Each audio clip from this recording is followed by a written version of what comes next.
cơ phung ngã sang giờ giờ show imirin ngã sam khờ vai mà dâm phăng rờ cơ shi cơ pa mà chi phun bay à phơ đơ mà vào show khờ rờ hôn xa lu a vơ nên nào yêu tân đơ ông ra sa rơ thân khờ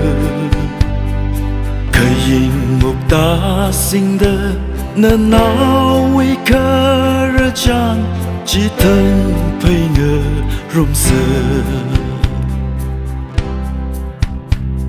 si phân dinh rô lung li giật lơ à vơ sâu khờ mi pa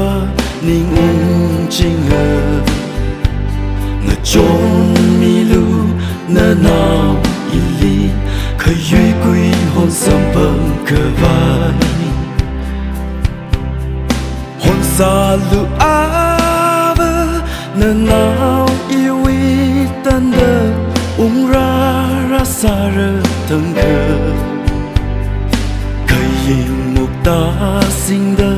nơ nào ý khờ rơ chan chỉ thân phây ngờ rung sơ ngã shan đơ mơ cơ quy vơ rê vi thêm sơ lấy shiri hai cơ phung cơ pa ra lưu lấy cơ chi ngờ sốt nào à vơ râm pa krisa cơ vai hôn xa lu a vơ nên nào yêu ý tân đơ